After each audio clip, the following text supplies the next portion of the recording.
안녕하십니까. 본 강의는 조선이공대학교 기계과 1학년을 대상으로 하고 있는 기계요소 설계 1에 해당되는 교과목입니다. 이번은 마지막으로서 제 14주차가 되겠습니다. 지난 시간에 미끄럼 베어링에 대해서 공부를 했죠. 미끄럼 베어링에 대해서 이 공식 관련된 것만 정리하겠습니다. 미끄럼 베어링은 공식뿐만 아니라 미끄럼 베어링의 이제 특징, 장단점에서 구름 베어링과의 비교 등도 잘 아셔야 되겠죠. 베어링 압 또는 베어링 압력이라고 하는 것은 힘을 면적으로 나눈 거기 때문에 힘 P를 면적 A로 나눈다 라고 했습니다. 자, A라는 것은 이렇게 둥글잖아요.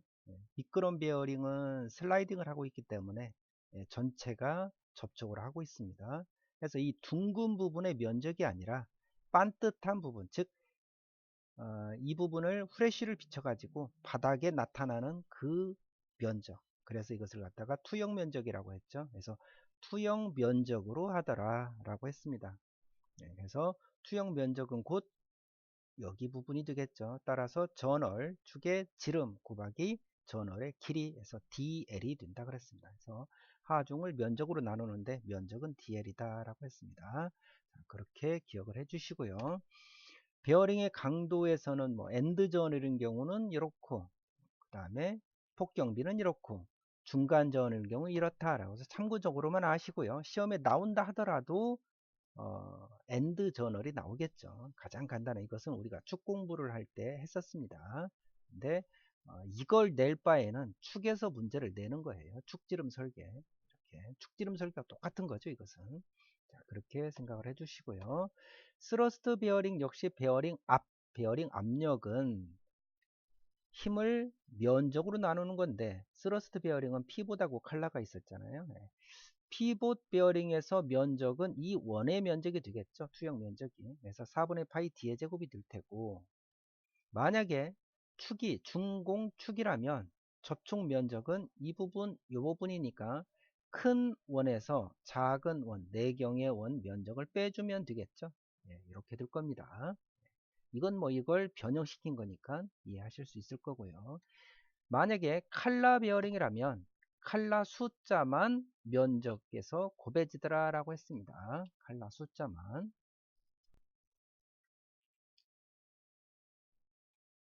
자, 칼라 숫자만 이렇게 면적에 곱해지면 되겠죠. 여기까지는 다 피복 베어링은 똑같으니까 면적이 그만큼 칼라 수만큼 늘어나기 때문에 그렇습니다.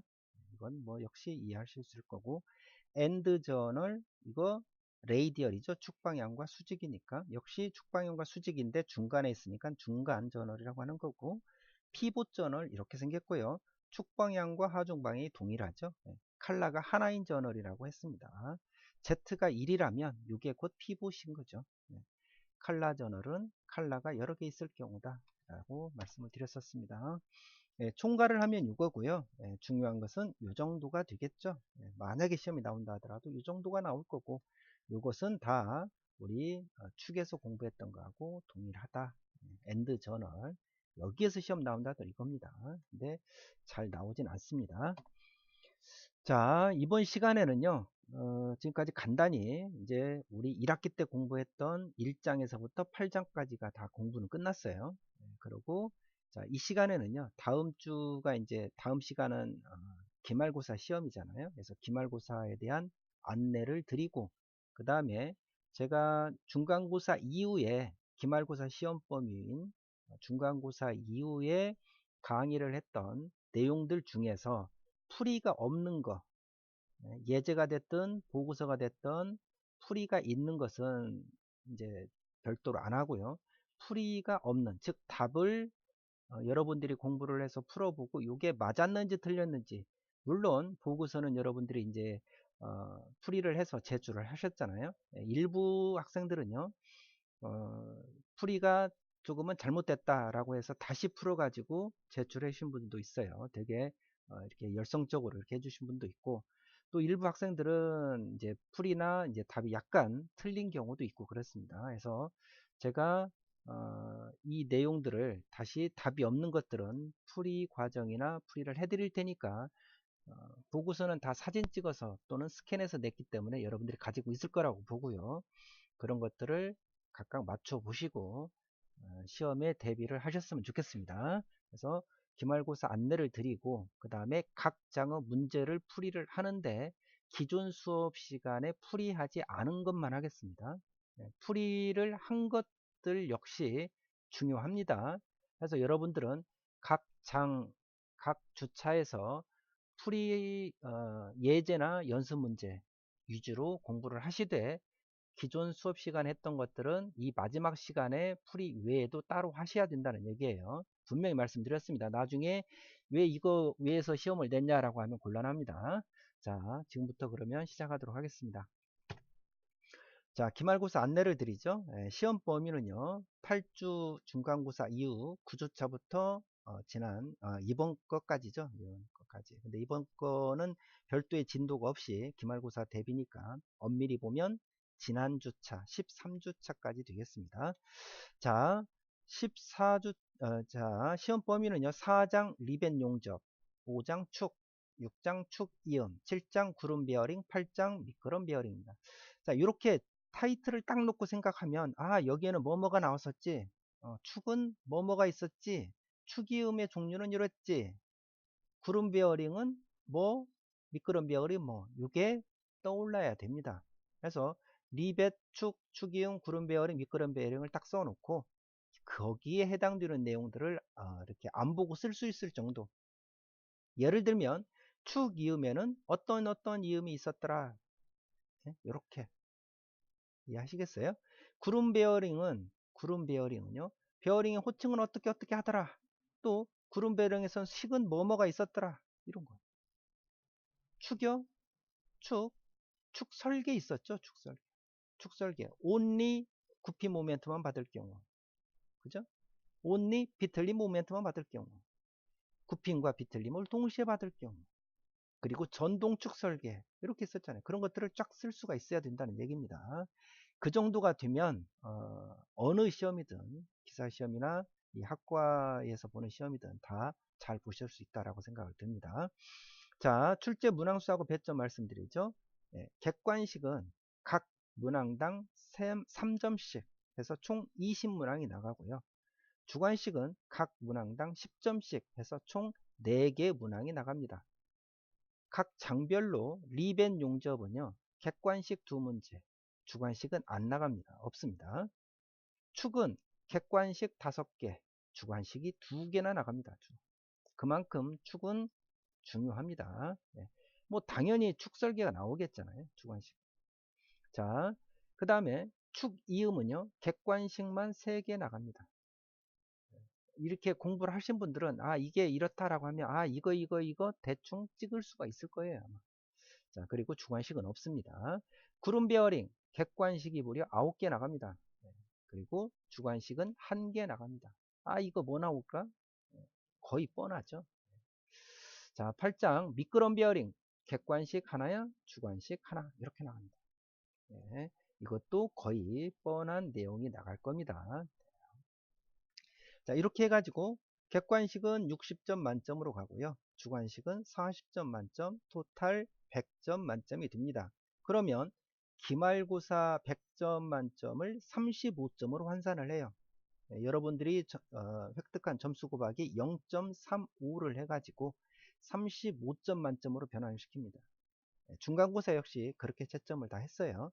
그래서 중간고사 35점, 기말고사 35점, 합이 70점이죠. 나머지는 출석과 보고서입니다. 그렇게 해서 100점 만점으로 채점해서 학점을 내도록 하겠습니다. 자, 난이도와 이제 문제의 형태를 설명드리겠습니다. 난이도는요, 이미 수업을 했던 각 주차별 예제나 연습 문제 정도를 풀 수 있으면 이 기말고사 시험 문제를 풀 수 있다. 즉 수업 시간에 했던 예제나 연습 문제를 100% 푼다 라고 하면 기말고사 100점 맞을 수 있다라는 겁니다. 단 모든 문제가 수업 시간에 했던 예제 문제나 보고서 문제하고 동일하냐? 그렇지는 않다.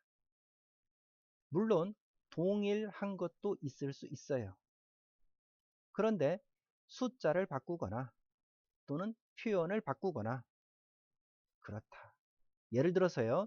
다음 중 어떤 설명으로 맞는 것은 그랬는데 다음 중 어떠한 설명으로 옳은 것을 모두 고르시오. 뭐 이렇게 한다든지 이렇다는 얘기입니다. 또는 값을 숫자를 바꿔요. 숫자를. 예, 이러이럴 때 이거였는데 만약에 숫자가 3이 되면 어떻게 되느냐 뭐 이런 식으로 그렇게 일부가 변경이 됩니다. 그러니까 문제를 꼼꼼히 읽으셔야 돼요. 그렇지 않으면 실수할 수가 있습니다. 물론 이것 내용들을 다 알고 있다면 얼마든지 간파해서 풀 수가 있을 거고요. 그런 것들을 실수하지 않기 위해서 우리가 어떻게 합니까? 주로 문제를 풀 때 주관식이 됐든 객관식이 됐든 위에다가 첨자를 쓰면서 공부하잖아요. 그리고 그냥 안다라고 하지 말고 항시 거기에 해당되는 공식을 쓰는 그런 습관도 기르면서 공부를 했을 거니까 그렇게 꼼꼼히 해주시길 바라겠습니다. 자, 기말고사 안내를 드렸는데요. 만약에 제가 여러분들 이제 비대면 수업이기 때문에 이 수업을 안 들으면 기말고사에 대한 일종의 힌트를 모르는 거잖아요.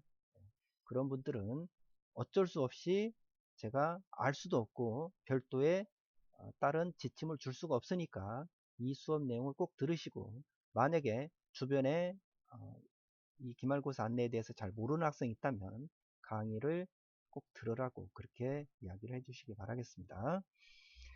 자, 그러면 이제 9주차부터 해서 13주차까지 수업 시간에 풀지 않았던 그 문제들을 풀어보도록 하겠습니다. 자, 9장 리벤 용접이죠. 네. 판의 두께가 12mm, 지름. 자, 판의 두께 보통 우리 H라고 표시했고요. 또는 뭐 T라고 해도 좋습니다. T. 리벳의 지름을 D, 피치를 P. 한 줄 겹치기 리벤이요. 한 줄 겹치기면 이렇게 생겼겠죠? 네, 그림으로 그려서 이해를 하자. 자, 이렇게 했다라는 얘기입니다. 이걸 잡아당기면 이렇게 끊어져서 단면적이 하나가 생기겠죠. 이때 한 피치당 12.26kN의 하중이 작용할 때 생기는 인장 응력과 리벳 이의 판의 효율은 각각 얼마인가? 자, 하중 W죠? 네, 하중 W입니다. 인장 응력 시그마 T죠? 그렇죠? 네. 리벳 이음의 판의 효율은 니타라고 했습니다. 니타. 예, 엄밀히 보면 니타 1입니다. 예, 그냥 니타라고 해도 좋고 니타 1이라고 해도 좋습니다. 자, 이렇게 해놓고 생각을 해보죠. 리벳이 이렇게 끊어져요. 그러면 리벳은 축방향이 이건데 하중 방향이 이렇게 되니까 얘는 전단응력이죠. 리벳에 생기는 전단응력은 하중 W를 요거에 단면적으로 나눈 거였습니다. 그쵸? 그런데 여기는 인장응력을 줬어요. 그럼 인장응력은 뭐였죠?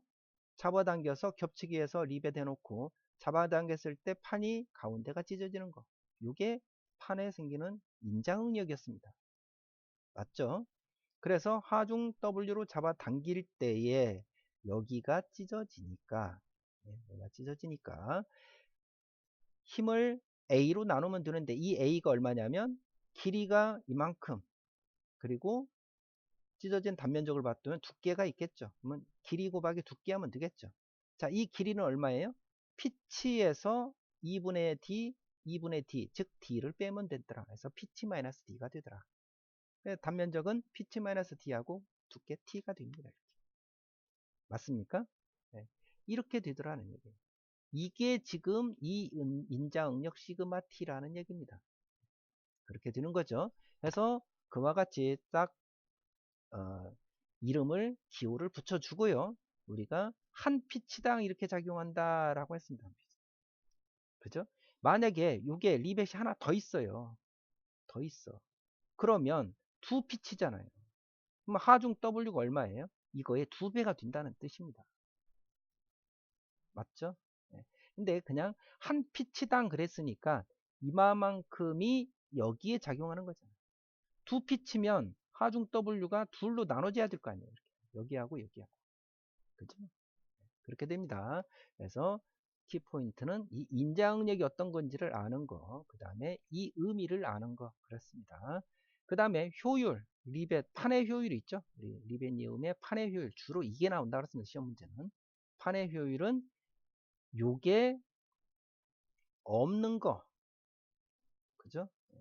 그 다음에 있는 거, 그랬죠? 그래서 1-P치분의 D, 그랬지 않습니까? 여기가 그냥 피치일 때 그렇게 나타낸다 같습니다. 그래서 피치분의 P-D인데 피치분의 P는 1이니까 1-P치분의 D가 이렇게 됐었죠. 상식적으로 이렇게 나온다라는 얘기입니다. 이 두 개가 보통은 피치가 더 클 거 아니에요. 지름, 리벳의 지름보다. 그래서 이게 1보다는 작아져서 효율은 항상 1보다 작게 되죠. 그렇게 됩니다. 자, 이걸 하고 이제 정리를 합니다. 정리가 복잡하다고요? 그렇지 않습니다. 판의 두께 T는 12mm, 1mm는 10의-3승 미터니까 이렇게 바꿀 수 있죠. 또는 그냥 0.012m 이렇게 써도 돼요. 맞죠? 어떻게 쓰셔도 좋습니다. 이것은. 지름 D 19mm니까 이렇게 바뀌겠고요. 피치 50mm니까 5cm니까 이렇게 바뀌겠죠. 이렇게. 그죠? 네. 하중 W 12.26이니까 킬로뉴턴, 킬로메가 그러죠. 그래서 10의 3승 뉴턴이 됩니다. 또는 12260 뉴턴이 되겠죠. 이런 때 인자응력 시그마 T는 또 효율은 이렇게 나오는 겁니다. 네, 이렇게 나오겠죠. 이렇게 나옵니다. 이 상태가 되면 문제는 다 푼 거나 똑같잖아요. 이렇게 되어 있습니다. 넘어가 보겠습니다. 계속적으로. 자, 그러면 여기에서 뭘 구하라고요? 시그마 T를 구하라 했으니까 W나 A를 알면 되는데 A는 대신에 피치하고 D하고 T면을 알면 되죠. 네. 피치, D, T 다 줬고 W 아니까 이거 산수가 되는 거고요. 효율 1-피치분의 D니까 피치하고 D 알잖아요. 그러면 이거 역시 산수가 되는 거예요. 그래서 그대로 넣어줍니다. 이렇게 넣어줘요. 또는 내가 그냥 이렇게 미터를 소수점으로 넣어도 되고 10의-3승을 넣어도 돼요. 어차피 계산은 계산기가 하는 거니까 차근차근 가로에 조심해야 되겠죠. 계산기 할 때. 이렇게 해서 넣어주면 나오더라. 자, 파스칼이 나오겠죠. 전부 미터, 뉴턴이니까 뉴턴 퍼 미터의 제곱이 파스칼이니까 파스칼이 나옵니다. 그래서 요거 킬로, 요거 메가 이렇게 해서 점을 찍어주면 되겠잖아요. 이렇게 됩니다. 이걸로만 답을 해도 상관없습니다. 그래서 얼마인가 라고 했으니까 나는 파스칼로 답을 해도 좋다라고 합니다. 또는 킬로 파스칼 해가지고 3296956.99 킬로 파스칼 해도 됐습니다. 일반적으로는 소수점 두째 자리까지 답을 하니까 끝에서 반올림 해가지고요. 그렇게 하시면 되겠습니다. 그래서 단위 쓰는 습관도 꼭꼭 길러주시면 좋겠다라는 얘기입니다. 효율 볼까요? 네, 그대로 넣어주면 산수가 돼서 62%가 되겠다라는 얘기입니다. 어렵지 않잖아요. 네, 이렇게 푸시면 돼요. 그러니까 문제를 읽고 나서 이 문제가 나타내는 뜻이 뭔지를 파악을 하고 그걸 정리해 놓고 나면 문제는 더 이상 볼 필요 없다. 내가 정리해 놓은 걸 가지고 문제를 풀면 되겠다라는 뜻입니다. 자, 리벳 문제가 있었고요. 자, 용접 문제인데요. 이거 뭐 용접 이음의 장점에 해당되지 않는 것은 열에 의한 잔류응력이 거의 발생하지 않는다. 용접을 하면 용용점 녹여서 하는 거기 때문에 식으면서 수축이 생기잖아요. 여러분들이 잘 아실 겁니다. 그래서 잔류응력, 응력이 잔류한다, 남는다, residual stress라고 하는 잔류응력이 발생해서 변형이 생기잖아요. 그렇기 때문에 이건 틀린 말입니다. 나머지 공정수 줄이고 뭐 제작비가 싼 편이잖아요. 재료도 아낄 수 있고요. 기밀성, 수밀성, 즉 물이나 가스, 기체도 새지 않도록 할 수 있다. 그래서 가스통도 만든다.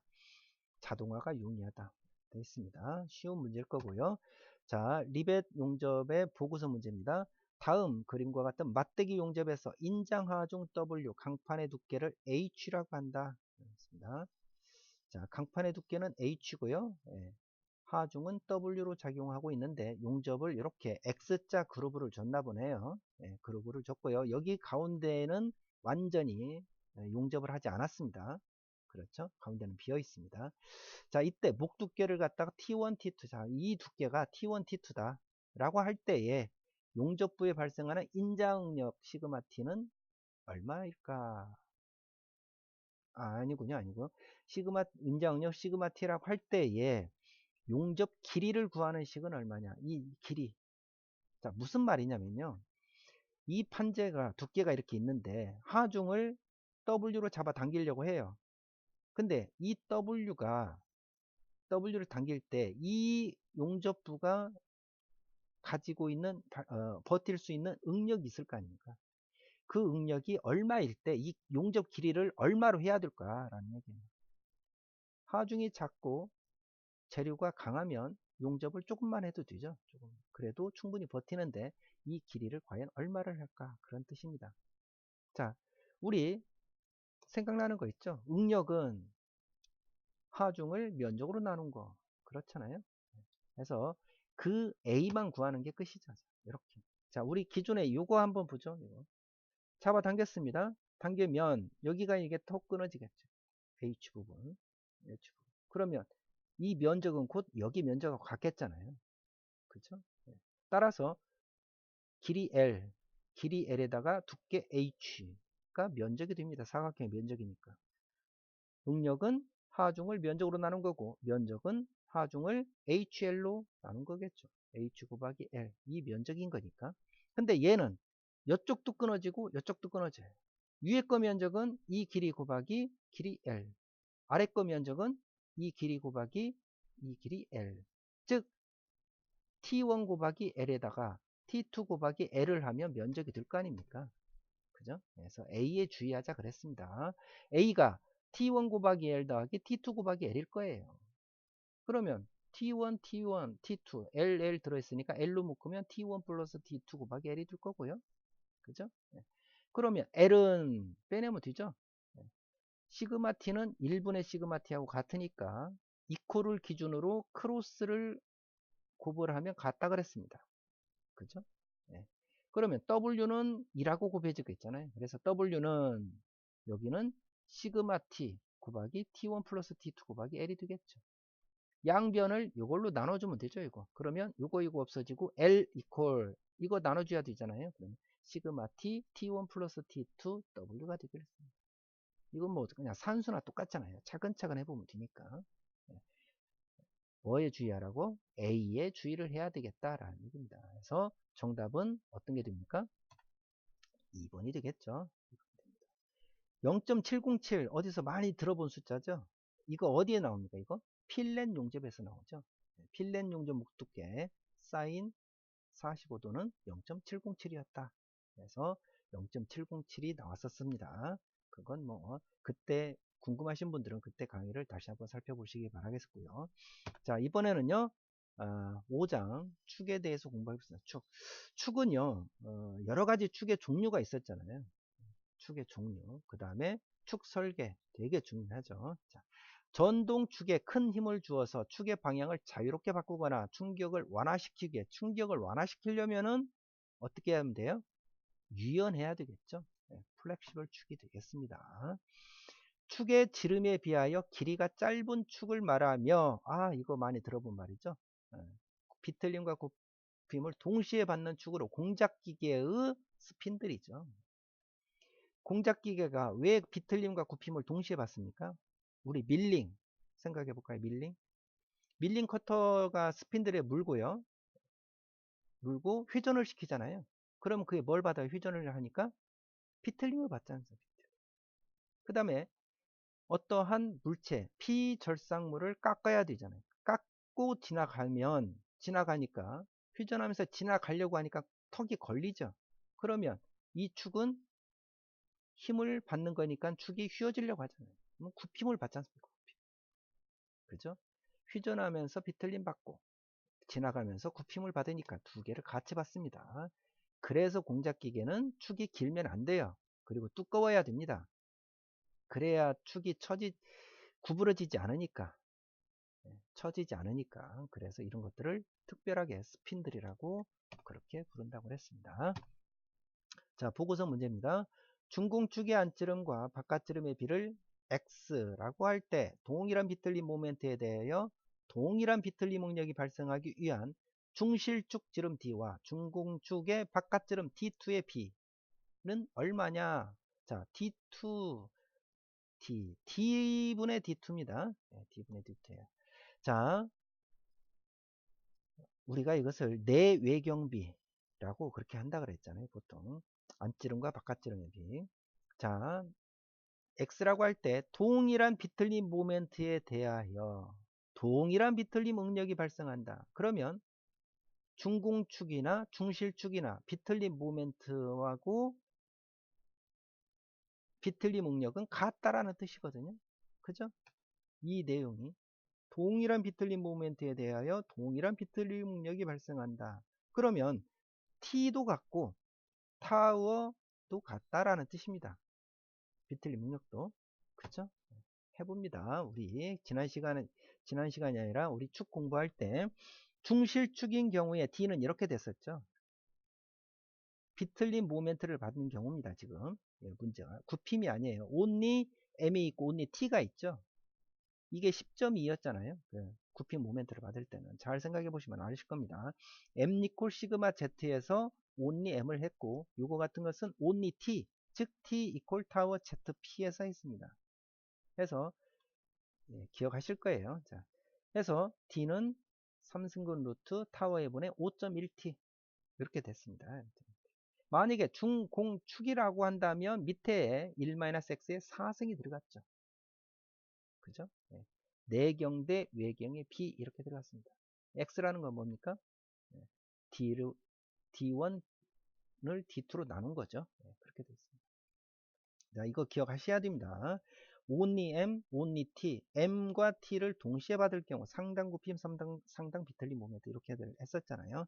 자, 잘 모시는 분들은 그 전 거 한번 봐주시기 바라고요. 자, 이렇게 됐습니다. 자, 그럼 문제에서 D2 나누기 D를 해라. 자, D2 나누기 D를 해라. 하면 돼요. 이렇게 해줍니다. D2를 D로 나눠줘요. 해서 D2 써주고, 요거 써줘 볼까요? 써주고, D, 요거 써줬어요. 이렇게 써줬어요. 이거를 정리하면 답이 나온다는 뜻이에요. 자, 보겠습니다. 동일한 비틀림 모멘트, 동일한 비틀림 응력, 그러니까 타워는 같이 사라져야 되겠죠. 같다 그랬으니까. 중공축이나 중실축이나 같다 그랬으니까.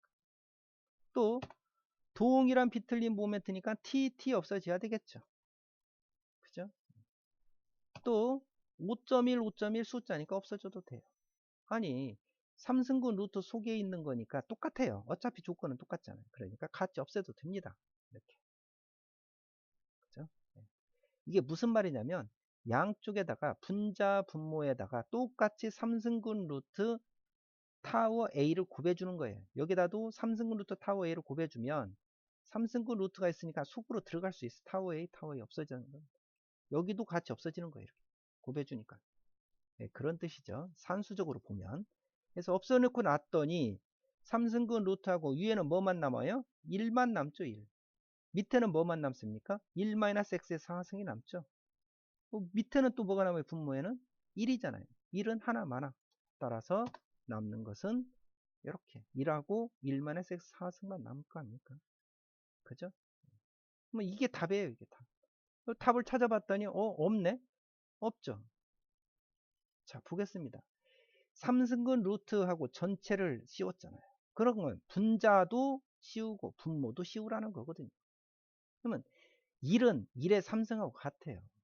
그래서 3승근 루트 할 때 앞에 3하고 3승하고 같이 모자가 벗겨집니다. 이게 루트가 없어져요. 그래서 1이 되는 거예요. 우리 루트 4는 2잖아요. 2. 왜?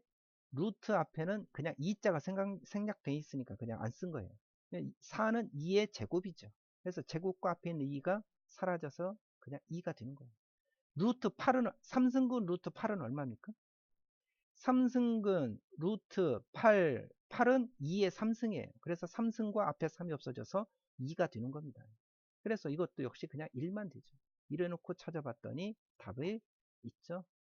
네, 있습니다. 이렇게 나옵니다. 넘어가겠습니다. 이런 것을 그냥 눈으로 풀면 아 이게 3승이었던가 4승이었던가 막 헷갈려 버릴 수가 있어요. 이게 분모가 있어야 되나? 헷갈려. 그냥 직접 해보면 돼. 해보면 돼. 주관식의 아니 객관식일 때 식으로 나온 문제 있잖아요. 식으로 나오거나 뭐 이렇게 나온 문제들. 이거 일단 보지 말고요. 그냥 문제 푸는 거예요. 주관식 풀듯이. 그렇게 해서 답을 찾는 겁니다. 꼭 기억을 해 두시기 바라겠습니다. 자, 보고서 두 번째 문제입니다. 400rpm으로 4kW 동력을 전달한 중심, 동력을 줬네? 그러면, 이거 모터축이구나. 축설계에서, 모터축. 축설계에는 only M, only T, M 플러스 T, 그 다음에 모터축, 이렇게 됐었죠. 킬로와트를 주거나, 마력을 주거나, 둘 중 하나였잖아요. 이때 취소 스핀들 축의 지름은 얼마냐? 중실이라고 했고요. 허용 전달 능력은 20.6이다. 자, 이렇게 읽고 나면 이거 어떻게 풀지 고민스럽지만 위에다가 답을 달기 시작합니다. RPM N이라고 했고요. 4kW는 HkW가 되는 거고요. 그 다음에 스핀들 축의 취소 지름 D가 되는 거고 허용 전달 능력은 타워 A가 되는 거죠. 해놓고 축 설계 어떻게 하더라? 공식을 떠올리는. 자, 정리를 해야 되겠죠. N은 얼마고 킬로와트는 이러고 타워 A는 이렇게 바뀌겠죠. 20.6이니까 킬로메가니까 10에 6승을 해주면 됩니다. 그럼 파스칼이 되죠. 파스칼이라는 것은 뉴턴 퍼 메타의 제곱과 같은 거니까. 자, 그러면서 D를 구해라 해놓고 나서 모터축 설계는 T 이퀄 뭐였고 D 이퀄 뭐였지? 이렇게 나옵니다. T는 7023 N분의 HPS 949 N분의 H 킬로와트 이렇게 나옵니다.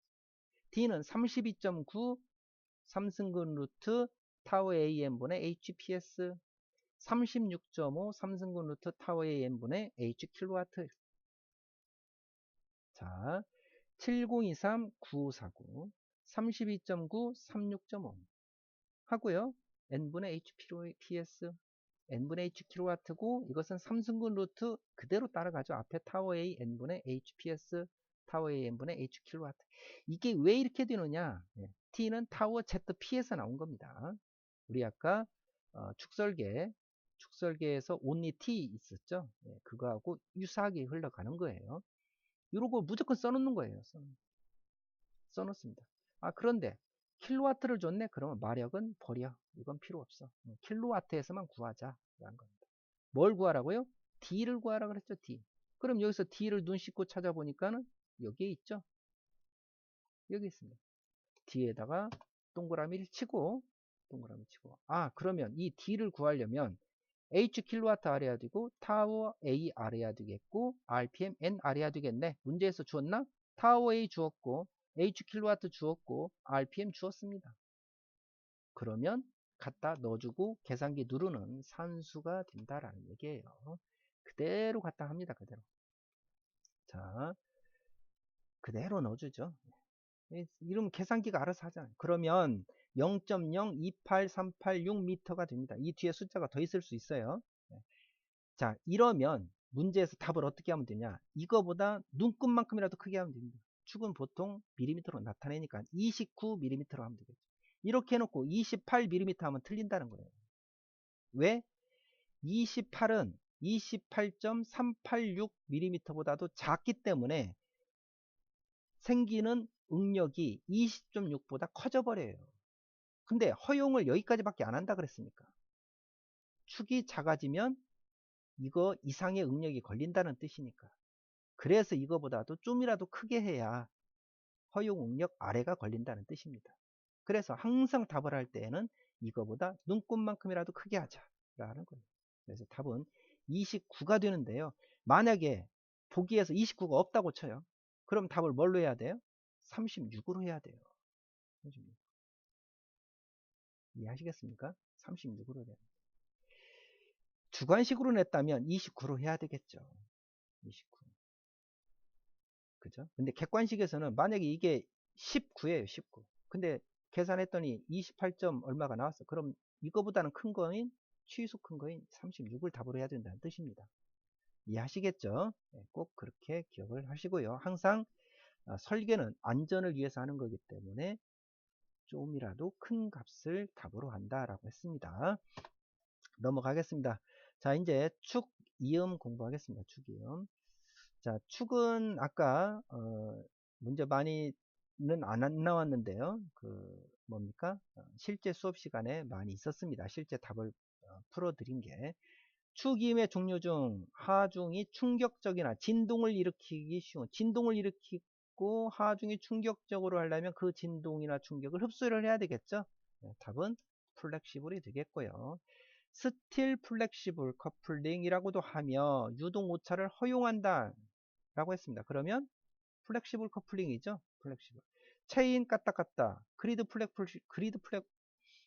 커플링 까딱까딱, 기어 커플링 까딱까딱, 플랜지 플렉시블 커플링은 말도 안 되고요. 자, 이건 아니고 다 플렉시블 3개입니다. 이거. 이 중에서 뭐냐? 스틸로 되어 있으면서 플렉시블한 게 뭡니까? 우리 그리드죠. 스틸을 디귿자로 이렇게 계속 꼬아놨잖아요. 그래서 홈에다 끼워놓은 거. 답은 그리드 플렉시블이 되겠습니다.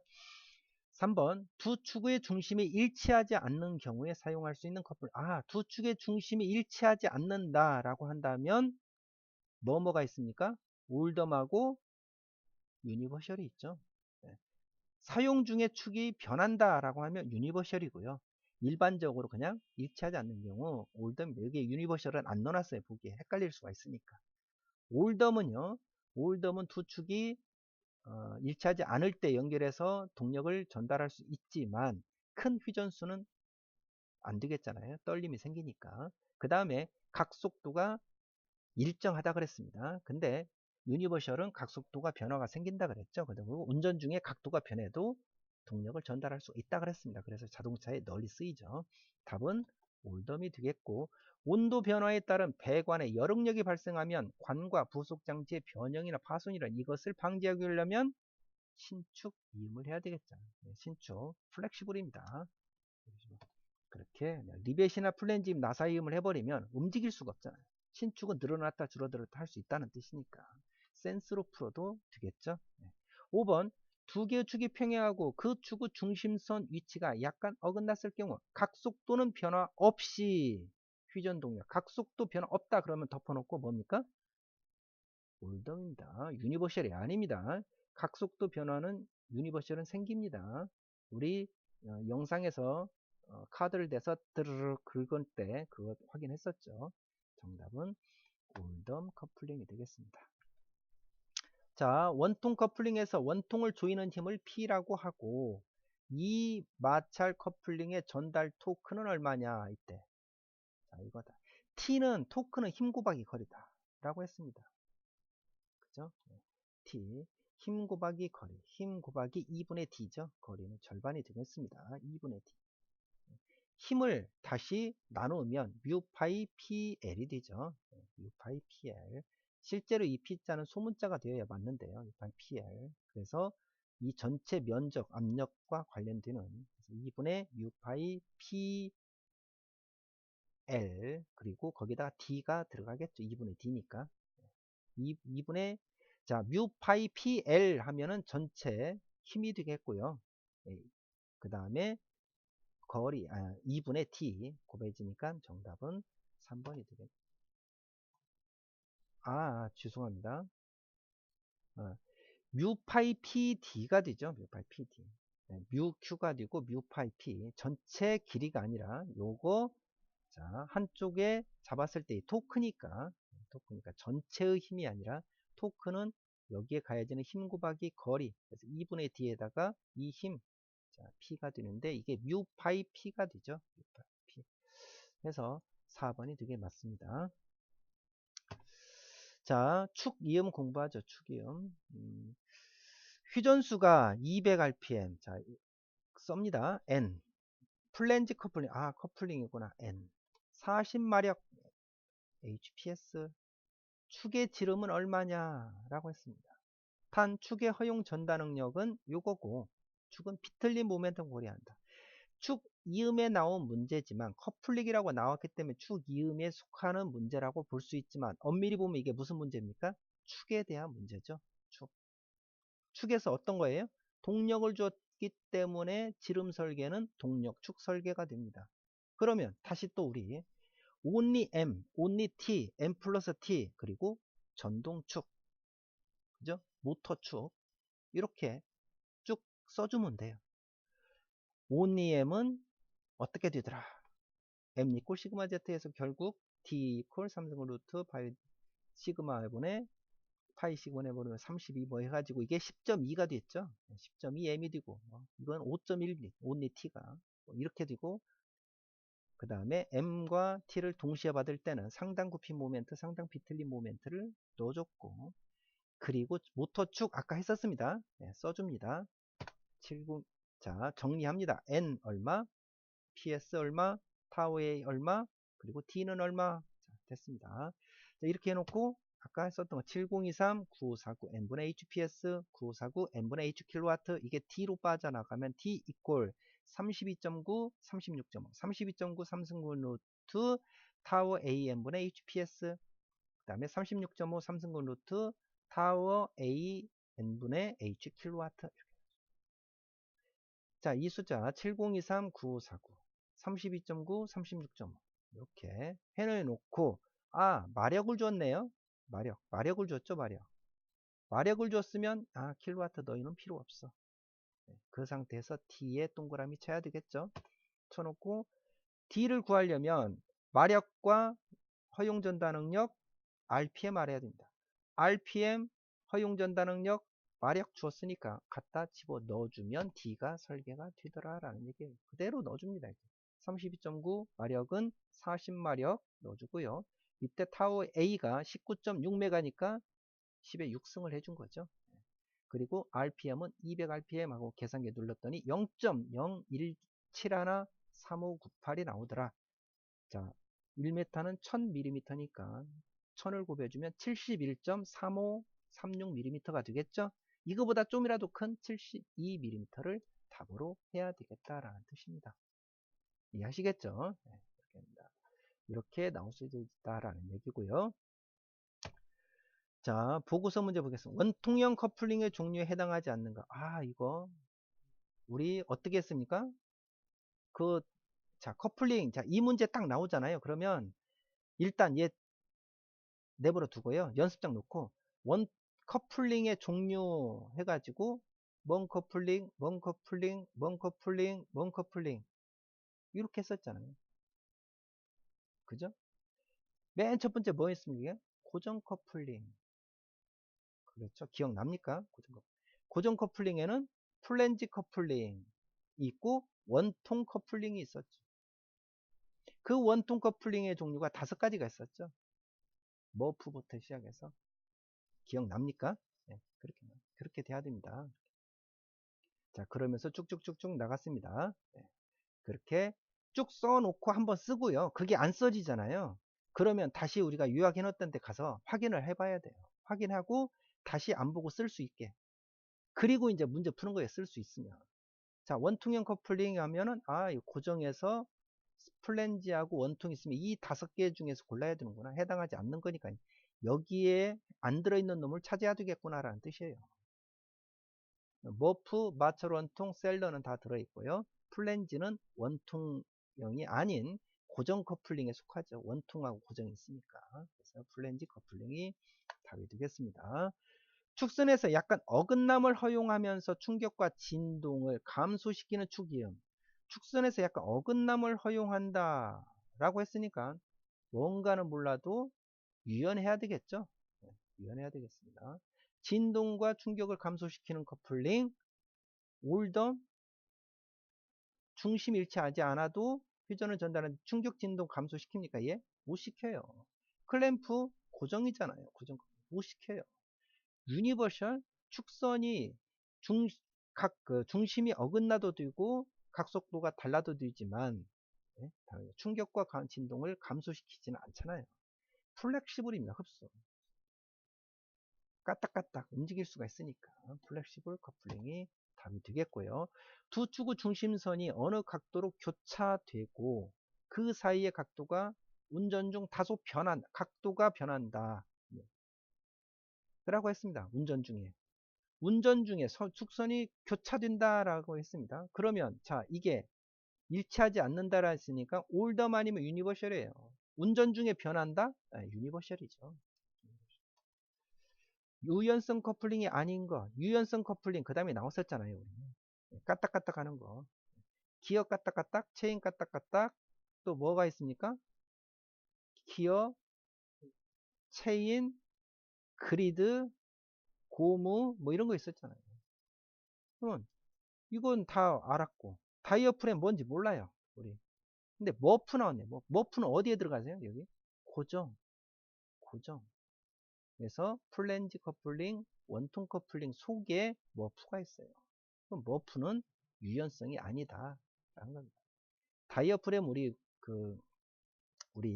옛날 클러치에 쓰이는 그런 형식입니다. 그래서 이것도 예, 충격을 유연성 약간 움직일 수 있는 그러한 그 뭡니까 스프링이 들어 있어요. 그 안에. 그건 뭐 그렇게 알고만 있어도 좋습니다. 모르셔도 돼요. 근데 우리는 머프를 확실히 아니까 답을 고를 수가 있는 거죠. 자, 이렇게 생각하시면 되겠습니다. 자, 이제 구름 베어링 들어갑니다. 구름 베어링. 구름 베어링. 90rpm. 자, 이거 써놓으니까 지금 복잡하죠? 잠시만요. 자, 보겠습니다. 다시. 보고서 1번 문제인데요. 이것은 제 12주차 강의 내용 예제 3번과 동일한 문제입니다. 그래서 제가 그때 수업 시간에 풀지는 않았던 건데요. 한번 보도록 하죠. 90rpm으로 휴전하고 980N의 하중을 받고 있는 레이디얼 볼 베어링. 아, 볼 베어링이 나왔네. 베어링 문제네. 기본 동정격 하중은 약 얼마인가? 하중은 1로 하고 수명은 5000시간을 한다. 그러면 여기까지 읽잖아요. 그럼 어떻게 하면 됩니까? 볼 베어링 관련된 이거 계산 공식이 있죠. 공식. LN은 어떻게 되고 CPR, LH는 어떻게 되고 그죠? 네. 속도계수, 수명계수 뭐 이거 어떻게 되고 여기에서 R 값은 볼 베어링 경우는 3이고 롤러는 3분의 10이고 이걸 쭉 쓰는 거예요. 이걸 못 쓰잖아요. 그러면 이걸 하면 안 돼요. 이걸 딱 읽는 순간 그걸 연습장 놓고 딱 쓸 수가 있어야 돼. 그걸 못 쓰면 다시 앞에 가서 찾아보고 그걸 다시 안 보고 쓸 수 있을 때까지 쓰는 거예요. 안 보고 쓸 수 있으면 다시 이제 와서 풉니다. 이거.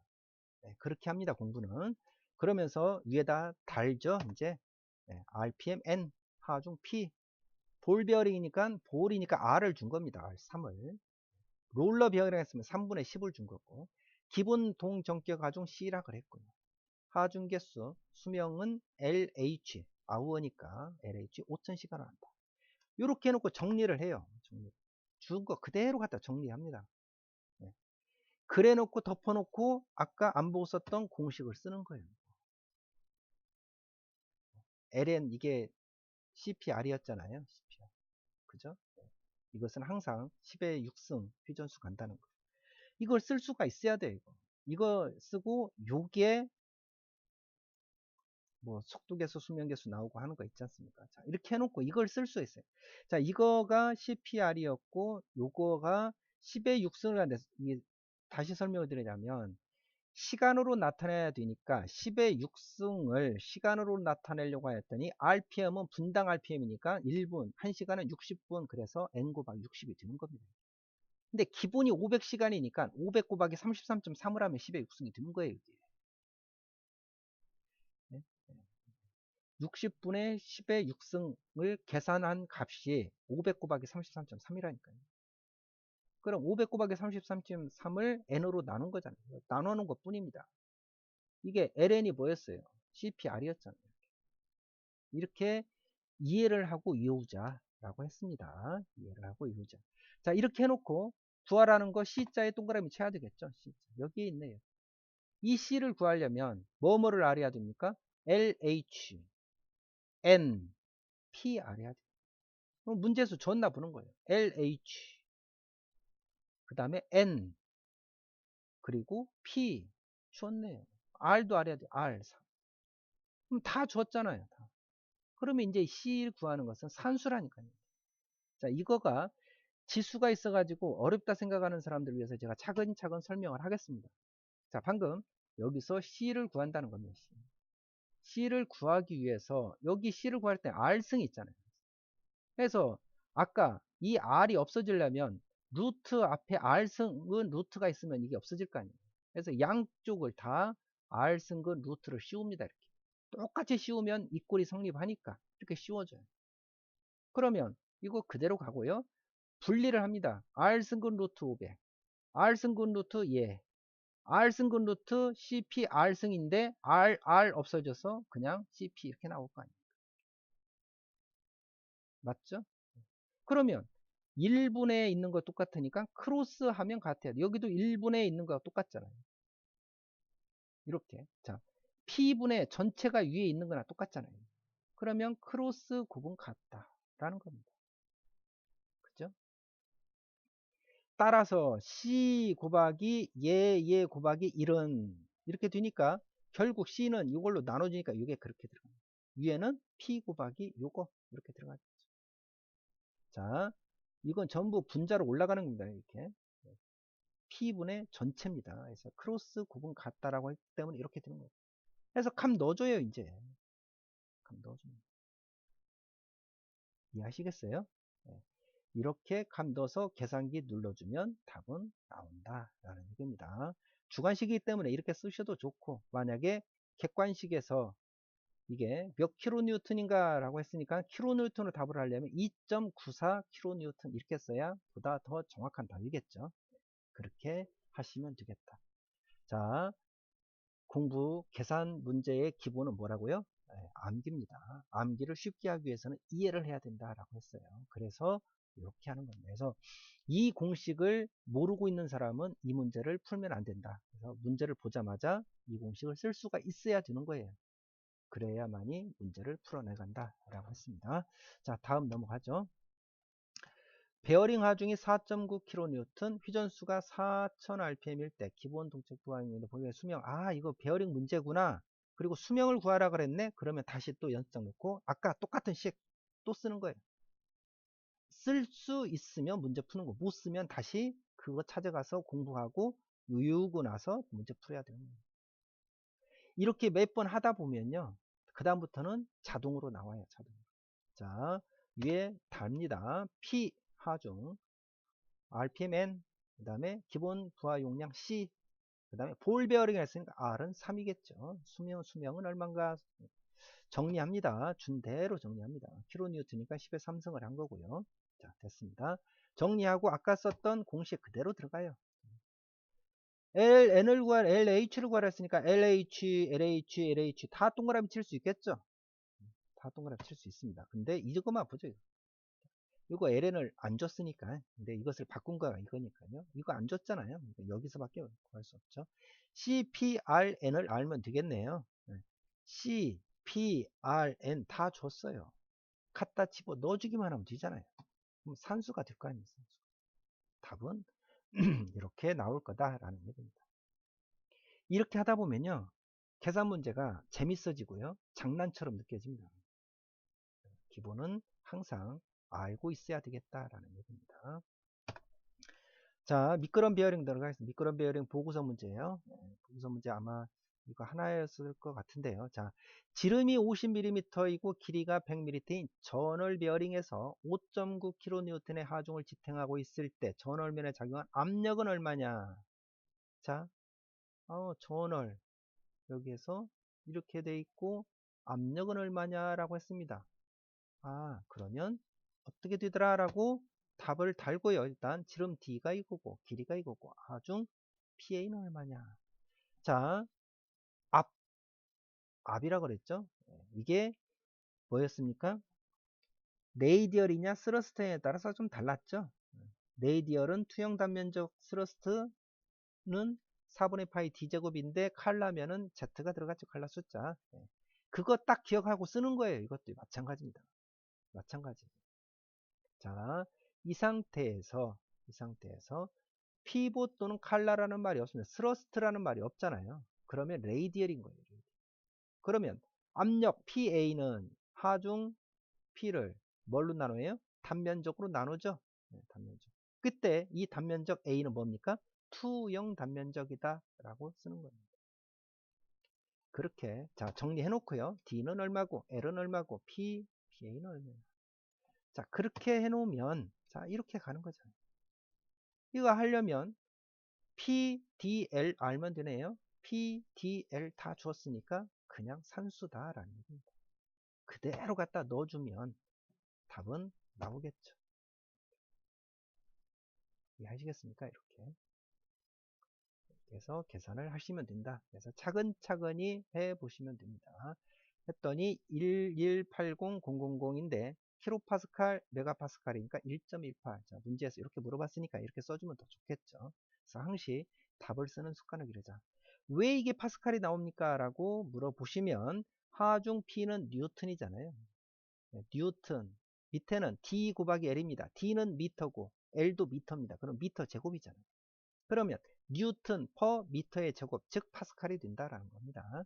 이렇게 됩니다. 그래서 미터로 다 바꿔준 거예요. 이렇게 계산을 하기 위해서. 그렇게 해서 나온 거다. 만약에 이 값을 D를 50, 100 이렇게 집어 넣어버리면 완전히 엉뚱한 답이 나오겠죠. 엉뚱한 답이 나옵니다. 자, 그래서 단위를 잘 맞춰주자 했고요. 이제 마지막 주차의 보고서를 내드리는데요. 마지막 주차 보고서 잘 들으셔야 됩니다. 이 보고서는요. 이메일로 제출하지 않습니다. 직접 제출합니다. 누구에게요? 저한테 제출합니다. 근데 제출하는 방법은 A4 용지에 작성을 하는데요. 이건 한 장이 아닐 거예요. 자, 컷표지에다가 컷표지 만들어서 이렇게 써주시고요. 모두 손으로 쓰시고 직접 제출이다. 전자메일로 하지 않는다라고 했습니다. 자, 제출 방법은요. 각 반 대의원이 모아서 일괄 제출해 주십시오. 언제 제출을 하느냐? 기말고사 시험 시간표가 나왔을 겁니다. 기말고사 시험 시간표 상에서 기계유수 설계 1 시험이 끝난 직후 쉬는 시간에 냅니다. 그 쉬는 시간에 제가 각 반 대의원들을 만날 거예요. 그러면 그 쉬는 시간에 걷어서 내라. 무슨 말이에요? 시험 보기 바로 전까지 공부를 하고 그놈을 내라라는 얘기입니다. 실제 공부한 내용을 내라. 여러분들이요. 이 기계유수 설계 1에 대해서 쭉 정리를 할 거 아니에요. 보고서 문제가 됐든 예제 문제가 됐든 아니면 뭐 그냥 뭐 또는 다른 그 중요 사항이 됐든 쭉 정리를 하면 되잖아요. 어차피 공부하니까. 그걸 공부하고 나서 내라라는 얘기입니다. 제출을 해라. 자, 시험 끝난 직후에 내시면 됩니다. 그 이후에 제출은 감점 처리를 하거나 받지 않겠습니다. 그래서 꼭 그렇게 해주시기 바랍니다. 누구한테? 저에게. 제가 쉬는 시간에 대의원을 만난다고 그랬습니다. 그렇게 해서 내주시면 되겠다라는 얘기입니다. 이해하시겠죠? 보고서 문제가 됐든 예제 문제가 됐든 적어도 그 정도는 다 써서 풀어봐라라는 뜻입니다. 그래서 실제 공부한 내용을 내라라는 얘기고요. 이미 여러분들은 보고서는 다 했었어요. 그죠? 보고서는 다 했었습니다. 근데 한 번씩 더 해보시는 셈 치고 예제 문제랑 그렇게 하시면 어차피 공부할 때 한번 풀잖아요. 그렇게 하시라는 뜻입니다. 자, 보고서 나갑니다. 4장부터 8장까지 수업 시간에 제시되었던 예제 및 보고서 문제를 모두 풀이하시오. 수업 시간에 제시되었던 강의 내용에는 제가 풀이가 없는 것도 있었고 오늘 다 풀어주었습니다. 그런 것들은. 그러니까 여러분들은 풀이를 다 가지고 있는 셈이에요. 그죠? 네. 그렇게 해서 이걸 모두 풀어서 내라. 글씨를 아주 잘 쓰지 않아도 좋다. 네. 문제 쓰고 위에다가 기호 달고 요약하고 공식 쓰고 풀이하자. 이렇게 해가지고 해보면 나도 모르게 이게 습관화가 되고 이게 훨씬 빠르다니까요. 이렇게 해서 풀이를 하자 라는 얘기입니다. 그렇게 해서 그렇게 공부한 내용들을 다 모아가지고 나중에 시험 끝나고 제출을 하셔라 라는 얘기입니다. 혹시나 질문 있으신 분들은 시험 관련해서요. 질문이 있으신 분들은 또는 보고서 관련이요. 대의원한테 물어봐 주시고요. 대의원은 각 반 학생들이 질문한 내용이 있다면 저한테 전화나 문자 메시지로 해주시면 좋겠습니다. 너무나 많은 학생들이 개별적으로 물어보면 제가 대응하기 곤란하니까 그렇게 해주는 걸로 하고요. 공부를 하시다가 이 문제가 잘 모르겠다 라고 하시는 분이 있으면 그 문제를 사진 찍어서 저한테 카톡으로 주시면 제가 그 문제에 대해서 풀이 또는 설명을 전화상으로라도 드릴 수 있도록 하겠습니다. 자, 그렇게 해서 할 수 있도록 할 테니까 시간이 있을 때 미리미리 해놔야 됩니다. 이런 설계나 이런 그 계산하는 그런 과목들은요. 그래서 시험 잘 보시길 바라겠고요. 이렇게 해가지고 비대면이지만 한 학기 기계유수 설계 1에 대해서 강의를 마치도록 하겠습니다. 여러분들이 2학년 1학기 때 가면 나머지 10장부터 기계유수 설계 2라는 과목으로 만날 수 있을 겁니다. 자, 수고하셨습니다. 시험 잘 보십시오.